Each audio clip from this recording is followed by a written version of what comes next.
We're going to be discussing whose responsibility it is to stage a home.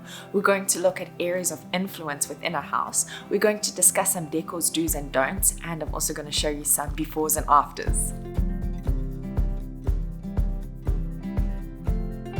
How's it, guys? Welcome to the channel. Staging a house for sale is such an exciting adventure, and I'm thrilled that I get to take you behind the scenes as we transform the space. Having a real estate agent is a great thing, but if you are planning to sell your own home, I'm sure you're going to find a lot of helpful nuggets in this video as well today.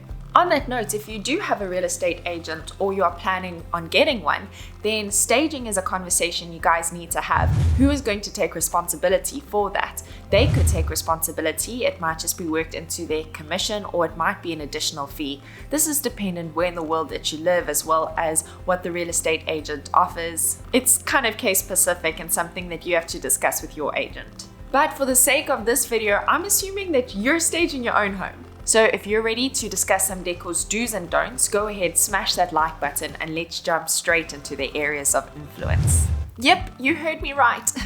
My research shows that we all kind of have a bit of a bias when it comes to areas that will influence our decision as to whether we would consider purchasing a home or even just clicking out to view a different property. And I know personally, if I'm looking at an Airbnb, a hotel, or even a property, there are a couple of areas that I always scout out first. And if they don't look really great, I kind of just move on. So the areas that I like to scan with a bit of an eagle eye, they are the bedrooms, they are the living space or the dining room, the kitchen, as well as the bathrooms. And first off, we're going to look at staging a bedroom. When it comes to staging, the first thing you should be open to is moving things around. Currently, this room is the largest and it is being used as an exercise room. The smaller room is being used as the main bedroom. So because these two spaces are working as an exercise room and a bedroom, doesn't mean it's the best idea to stage it that way for a prospective buyer. When you're staging a house, try to think of the person that is looking at the property. Don't really think about yourself. Think about letting somebody else envision their future in your space. It's a good idea to consider what most people might actually want to use the space for. You might be wrong, but still think about it. A good idea is to maybe just look at properties of similar sizes and just see what people are using the spaces for. And if the larger room is usually used as a main bedroom, consider maybe staging it like that. And if an exercise room is not perhaps usual in a home that was similar to yours and it's perhaps used as a second bedroom, you could consider staging it like that. And that's exactly what we're going to do in this video. Now, if you're sitting there saying, ooh, okay, I'm a little bit nervous, how much is all of this going to cost? When it comes to staging, you don't have to go wild and spend a lot of money. I mean, by all means, if you have money to burn, then go for it. I'm going to show you how to create a hero in a room and allow that hero to be the object that really stands out. You don't actually have to put so much focus on overdoing other elements because you're focusing on doing one element and doing that element properly. Doing one thing right and doing one thing to the best of your ability could be a lot more helpful in your staging process than completely overdoing it with a whole bunch of additional items. Also, style is subjective, and bibs and bobs that look good to you, they might not actually work for your prospective buyer. So keeping things simple is often more affordable, often quicker to do, and could work better for you in the whole staging your home for sale process. So can you guess what the hero of the bedrooms are going to be? We're going to focus on making the bed the center of attention.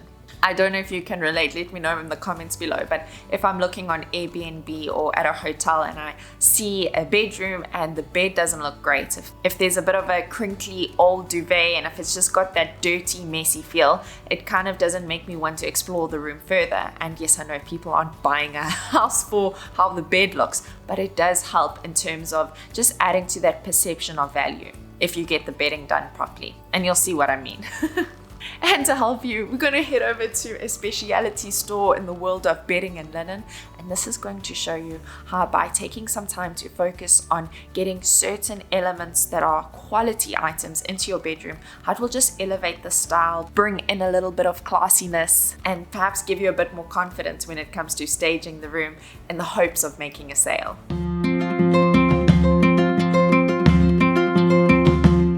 I'm so excited. We're at the Granny Goose Sleep Laboratory. My mom always used to sing me a song, Catch a Falling Star and Put It in Your Pocket. But if you're looking for something else to help you fall asleep, believe me, this is the place that's going to give you some pleasant dreams.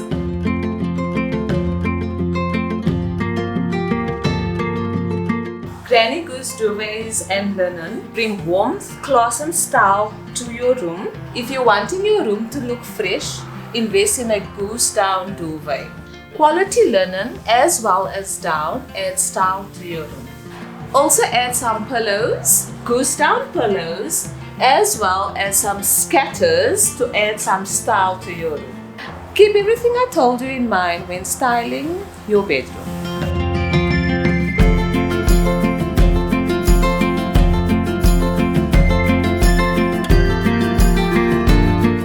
Surely we're not too old to have this on our bed. Excuse the echo, but the first thing that we've got to focus on is cleaning up. It doesn't help getting excited about staging any space if it isn't completely clean to start with.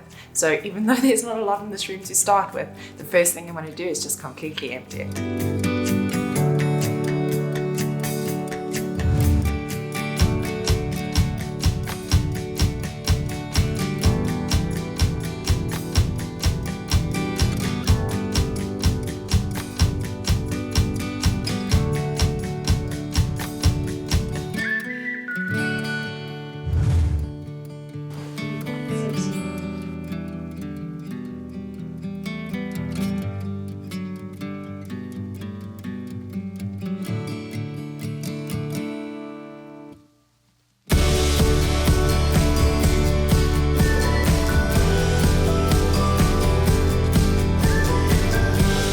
Now guys, I could have gone overboard. I could have purchased some additional bedside tables, perhaps even a little bit of a rug, maybe even a bigger mirror or even nicer curtains. But I just wanted to show you how by focusing on one element, by getting the right bed, perhaps a nice headboard, great linen, and puffy pillows, how this could all just add to creating one hero element that really fills up the space beautifully and just gives a good idea of what the room can be used for.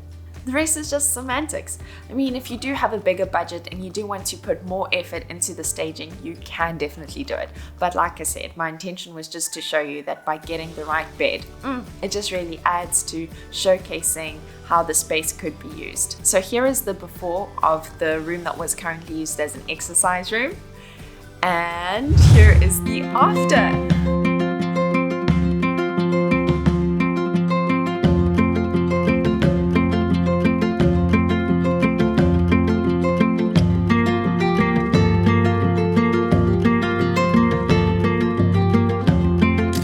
Here's the before of what the main bedroom was. And now I'm going to show you the after, which is staged as a child's bedroom.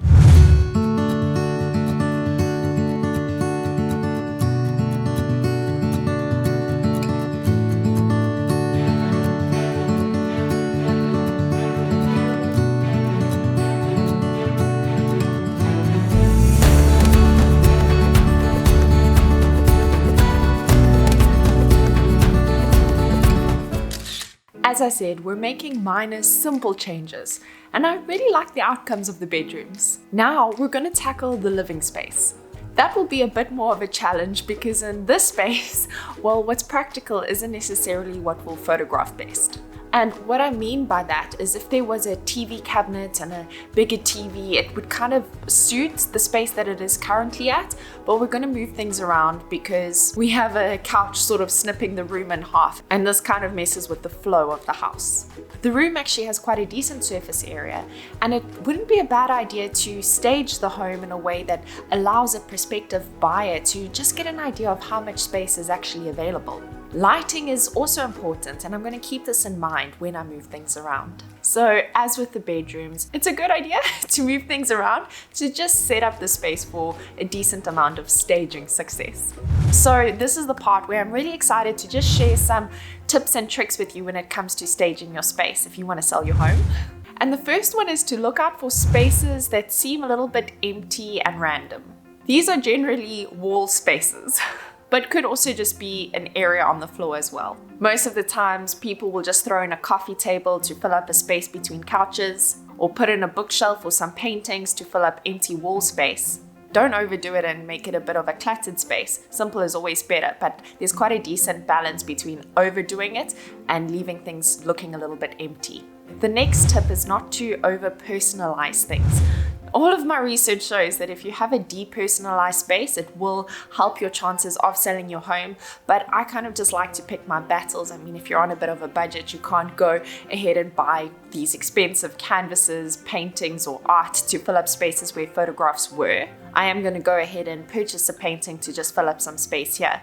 But if you can't afford to perhaps buy all of this art, a good idea is to just do some maybe home DIY, find a nice frame, put in a nice pattern, and maybe hang that where the picture used to be. But if you have to use pictures, maybe just more go for pictures that fit the aesthetic of the room. But again, like I said, all of my research shows that having a depersonalized space is more likely to help you out when it comes to selling your home. Here's another tip.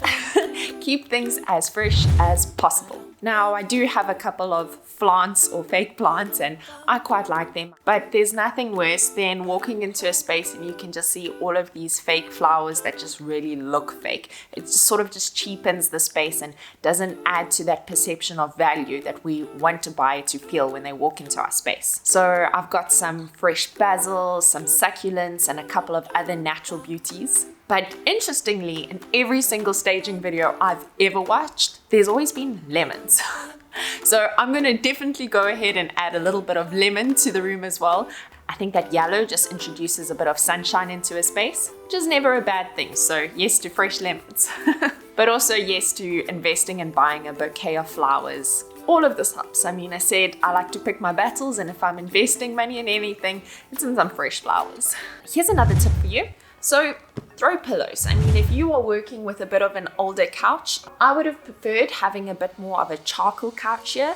It's just got those modern edges to just bring a bit of a sleekness, a bit more style into the space. But if you invest in some nice throw pillows, that's the first thing that you can do to just bring a bit of a facelift to your old couches. And something else to consider is just to go for a bit of a triangle look. So when it comes to throw pillows, get pillows with different textures, different sizes, and when you put them all together, it would be a good idea to just aim for that triangle feel with everything in your space actually. That triangular look, it sort of fills the space and adds to the aesthetic of the space as well. But like I said, a good combination of pillows definitely adds some spice to a space. Okay, so let's go ahead and look at the before of the living space.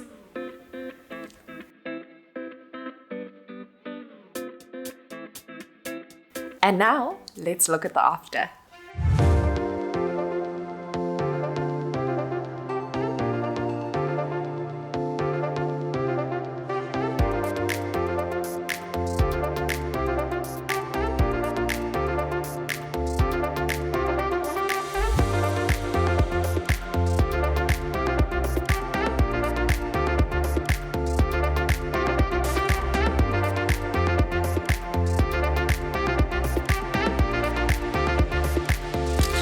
At this point of the video, we've looked at staging a bedroom, we've looked at staging a living space, and all of this with the intention of selling your home. And if you've enjoyed this video so far, there's no better way of showing me by smashing that like button. Thank you. In the next video, I'm going to be doing a part 2 where we'll be looking at the bathrooms, we'll be looking at the kitchen and also the hallways. And if you'd like to see that video, go ahead and hit that subscribe button. And if you're in the space where you want to photograph or video your own home, just to give a prospective buyer a feel of walking through your house, then I will leave a video for you in the end screen, which I think you'll enjoy. It just compares using an iPhone, using a GoPro, and using a DSLR for videography. And I think you'll be quite interested in how much technology has improved over the years. So check that video out after this one. Also, I want to just say a big thank you to my darling husband for lending his biceps to the shoot. Always fun having him on set. He helped move things around and hold the camera for me at time. What a legend. And also a huge thank you to the ladies at Granny Goose, such an amazing team. Thank you for your insight on how we can choose the right linen and bedding to just bring an element of style to our bedrooms. And to you, thanks for watching. Thank you for spending your time with me. I will see you in one of my next videos. Take care. Bye-bye.